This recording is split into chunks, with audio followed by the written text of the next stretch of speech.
Welcome to Pink Blade. Here, we don't just watch stories. We step inside them. Today, we're diving deep into Bridgerton Season 3, Episode 5. And wow, calling this a deep dive, it feels... that's not even enough for what we're about to get into. No, it's more like a full-on autopsy. We're dissecting a massive shift in this episode. Tick-tock. And we have so much material to get through. The shooting scripts, some great interviews with the showrunner, Jess Brownell, talking about the book adaptation. Yeah, romancing Mr. Bridgerton. And we've also got technical breakdowns from the camera team, which are fascinating, and these amazing notes from the costume designer, John Glazer. So I think our mission for this one is pretty clear.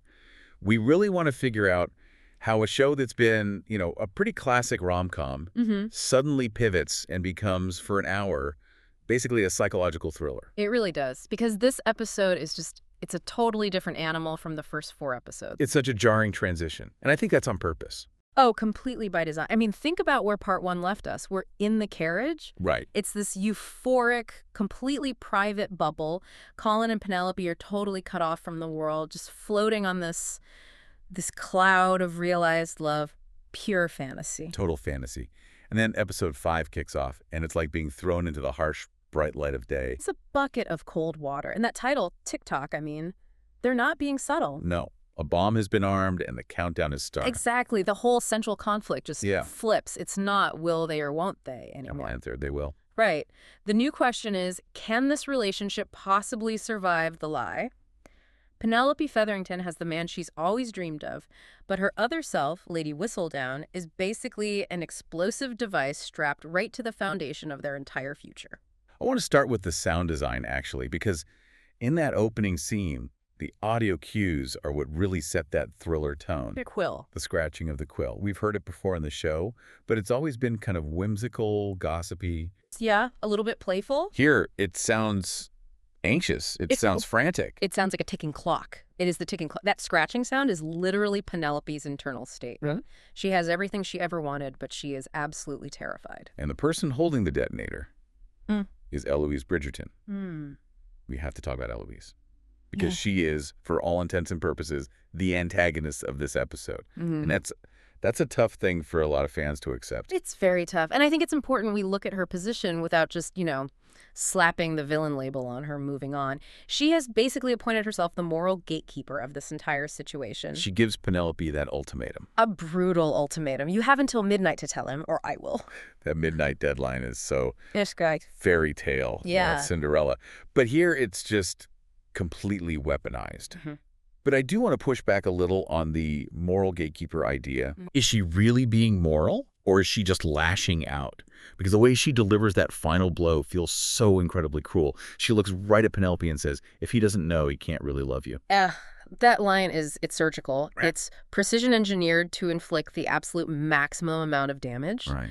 Because it targets Penelope's single deepest insecurity.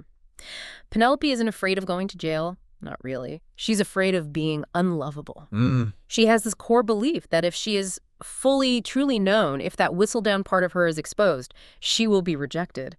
And Eloise just walks in and validates that exact fear. She's basically telling her, your entire engagement is a fraud. It's devastating to watch. Yeah. But why is Eloise being so aggressive about it? Is it really just about the lie itself? I don't think so. If you look at the psychology of Eloise this season, it really comes down to one thing: abandonment. Right. Kate points it out later in the episode, and she's so perceptive this season. She says Eloise is the only spinster left in their little group. And when you think about it, she's right. Anthony and Kate are married. Francesca is courting John. Now Colin is with Penelope. Benedict is off doing his own thing. Eloise is completely, utterly left behind, physically and emotionally. So when she says that line, he can't love you, she's also projecting her own feelings of loneliness onto Penelope. Precisely. In her mind, her whole friendship with Penelope now feels like a ruse. She has convinced herself that Penelope was just using her to get closer to Colin. Now, we know that's not true, but from Eloise's very isolated, very hurt perspective, it looks that way. She's grieving. She's grieving the loss of her best friend. And grief so often just looks like rage. Okay, so that's the internal pressure cooker. But as if that wasn't enough, the show just throws this massive external pressure onto the pile. Enter Queen Charlotte, who is bored. And a bored queen is a very, very dangerous queen. She's tired of Whistledown being quiet. She wants the drama back, so she just lobs a grenade into the middle of the ton. A 5,000-pound grenade. A 5,000-pound reward for the identity of Lady Whistledown. We need to put that number in context. Because today, 5,000 pounds sounds like, a nice vacation. A decent used car, maybe? Right. But in the Regency era, what is that actually worth? In 1815, it's generational wealth. It is buy a country estate and never work another day in your life money. Wow. To put it in perspective, a gentleman could live a very comfortable life on about 500 pounds a year. This is 10 times that in one lump sum. In modern money, you're talking millions. So this just changes the entire game. It's not a fun little parlor game of who is she anymore. No, it's a mercenary hunt. It mobilizes the entire ton. But more specifically, it motivates the most desperate people in the ton. And it puts this giant flashing target on Penelope's back that is visible to absolutely everyone, not just Eloise. The stakes just went from, what, social embarrassment? Yeah, social ruin, maybe. To potential financial ruin, total exposure, everything. Everything. Speaking of the families, I found the contrast in their reactions to the engagement so telling. It really shows the two different worlds Colin and Penelope come from. Oh, absolutely. The Bridgertons are... what? They're Bridgertons. Mostly joyous. Okay. Violet is ecstatic. Hyacinth is thrilled. Anthony and Kate are, being protective. But they're happy for him. Because they believe in love matches. That is the core Bridgerton brand. And then we cut to the Featheringtons. To Portia Featherington. Oh, Portia. I was reading the script notes for that drawing room scene. And the direction for Portia is that she doesn't even for a second consider that the engagement might be real. Her mind immediately leaps to entrapment. It's actually quite tragic when you think about it. Portia's immediate assumption is that Colin must have been tricked, or that he's playing out some boy-next-door fantasy that he's going to wake up from any minute. It just shows how little she thinks of her own daughter's worth. It does. But it also shows Portia's entire worldview. For her, marriage is not about love. It's a transaction. It's a business deal for security. She literally cannot compute a world where a woman, especially her daughter, is desired just for who she is. She's projecting her own cynical, loveless life onto Penelope. Completely. The first thing she asks is, did he actually say he loves you? She just twists the knife. It's brutal. It is. But this, I think, brings us to why this episode works so perfectly as a hook for the second half of the season. It is the bridge between the fantasy of part one and the harsh reality of the marriage market in part two.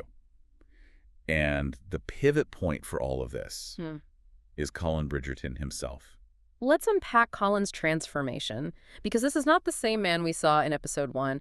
He has had a major glow-up, and it's not just the new haircut. No. He's gone through a radical character shift. In part 1, he was the confused wanderer. Right, the traveling. He was traveling, trying on different personalities, wearing that big sturdy coat, trying to be a rake because he thought that's what a man was supposed to be. In episode 5, he has shed all of that armor. He has stepped into the role of the assured protector. We're in the lover boy Colin era now. Yeah. He's so physically and emotionally devoted. He's obsessed with her. And that's the hook for us, the audience, because we are finally seeing the Colin that Penelope has seen this entire time. Yes. We're seeing a man who has found his purpose. He's not looking for it in Greece or Italy anymore. He's found his purpose in loving Penelope. He feels grounded. And his behavior is such a sharp contrast to how he used to be. He's present, he's attentive, and he is fiercely protective. But while Colin is finding his footing, another character is just completely spiraling. We touched on Eloise, but we have to talk about Cressida Cowper. This episode did something I genuinely didn't think was possible. It made me feel sorry for Cressida. And that subplot is absolutely critical for the thriller aspect of the episode. We learn that Cressida is facing this forced marriage to Lord Greer. And he's not just old. The notes describe him as austere. Austere is the word. He forbids music, art, color. He essentially wants to lock Cressida away in this joyless, silent prison for the rest of her life. Which is a death sentence for someone like Cressida. Her entire life is fashion, gossip, the social season. It's everything to her. And this explains why she becomes so dangerous.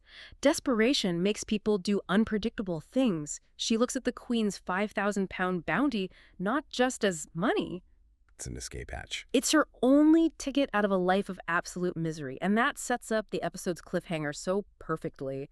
She's not acting out of malice, not at first. She's acting out of pure survival. Okay, let's dive into the key scenes now, because there are 3 major moments that really anchor this entire episode. And first up has to be that scene in the Featherington drawing room. Ah, yes. The verbal beatdown. The verbal beatdown. It's such a masterclass in shifting power dynamics on screen. The setup is so familiar, isn't it? Portia Featherington is just laying into Penelope, accusing her of entrapment, bringing up Marina again, basically bullying her own daughter in her own home. And Penelope's just shrinking. She's reverting back to that girl in the corner, becoming small again. And then Colin walks in, and he doesn't just enter the room, he interrupts. He takes up space. And he delivers this defense of Penelope that is just so satisfying because we have waited so long for it. He looks Portia dead in the eye and tells her Penelope is the most eligible amongst you, and then he warns her not to sully the Bridgerton name. The most eligible amongst you. I mean, that line was just electric. Yeah, it was. It works on 3 different levels. First, it's the first time in her entire life that someone has stood up for Penelope against her mother. 2, it cements Colin's new role as her champion. He's not just her lover, he is her defender.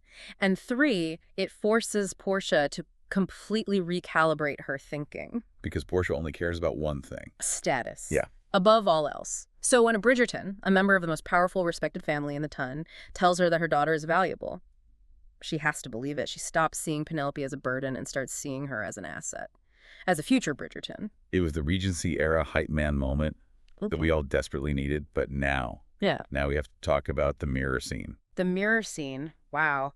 This was probably the single most anticipated moment from the book for the fans. And the way the show executed it, there's so much to unpack, both technically and thematically. Okay, so the setup is Colin takes Penelope to what will be their future home in Bloomsbury. And it's completely empty. No furniture, nothing. Which is so symbolic. It's a blank slate. They get to build their life from scratch, just the two of them.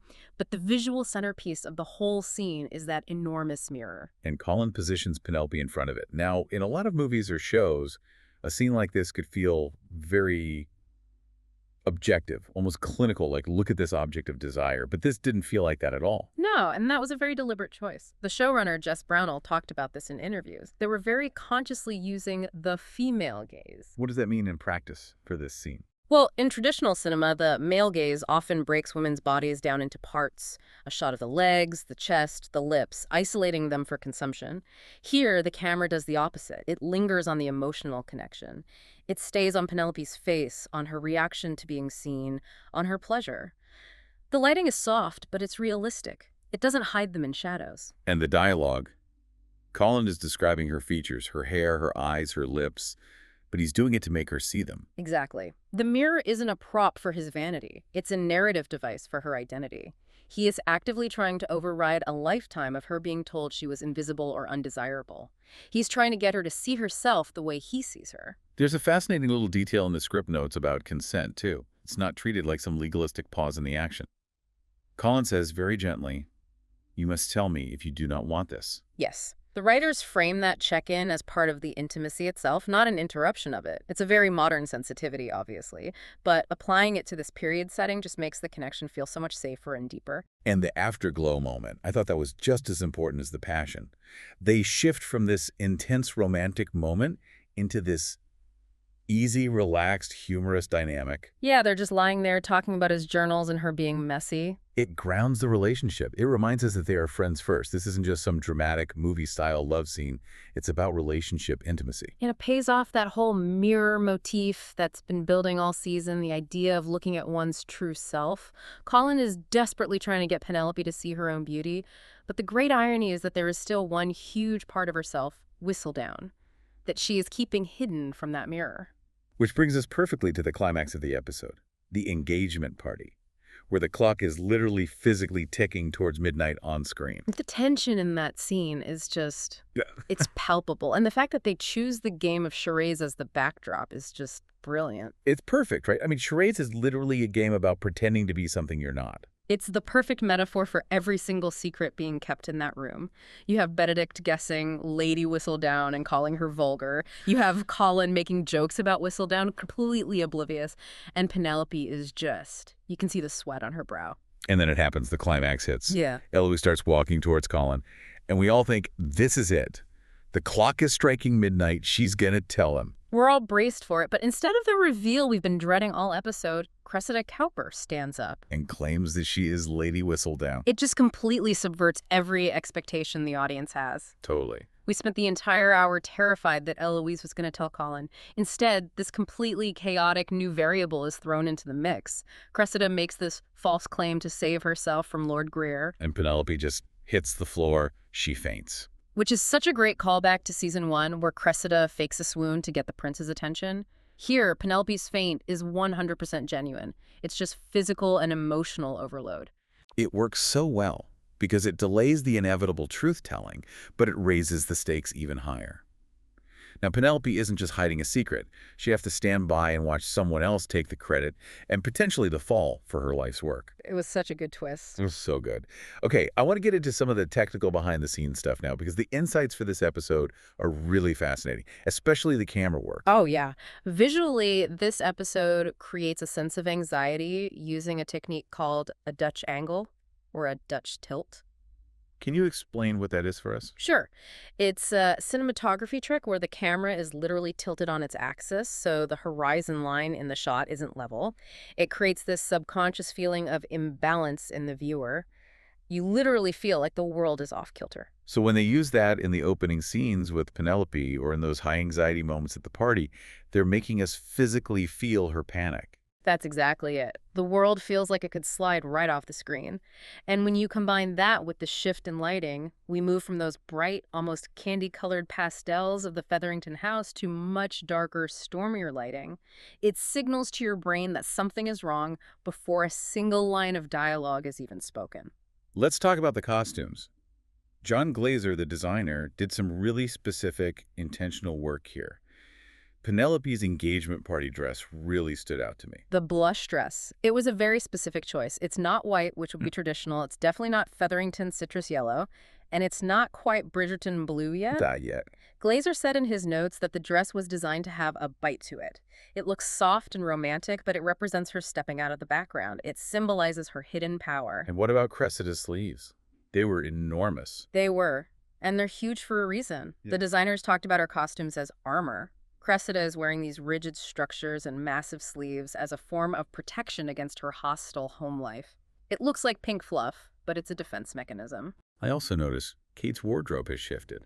She's pregnant, she's the Viscountess, and her clothes just feel different, softer. Yeah, Kate's costumes are starting to incorporate more Indian references and much softer silhouettes. It reflects her comfort and security. She's not fighting for a place anymore, she has it. And we absolutely have to talk about the music, that orchestral cover of Ariana Grande's POV during the mirror scene. I mean, could they have picked a more perfect song? I actually looked up the lyrics again after watching I'd Love to See Me from Your Point of View. It's literally the theme of the scene. It perfectly mirrors the entire emotional arc of that moment.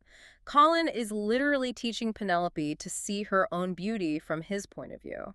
It's such a seamless connection between the lyrical theme and the visual narrative.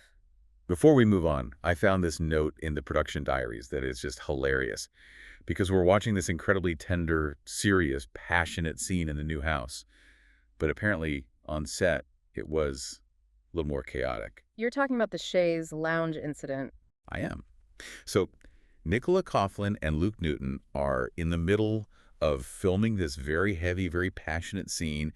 They're on this delicate, period-appropriate piece of furniture, and all of a sudden, crack. They broke the sofa. Snapped a leg thing off. And what I love about it is that the director, Bill Woodruff, didn't yell cut right away. He kept the cameras rolling. And there's this moment where they both just break character and burst out laughing. And you could hear Nicola in her full Irish accent just go, "Luke, we broke the sofa." And they kept some of that genuine, spontaneous laughter in the final cut of the episode. Why do you think they did that? It's such an interesting choice.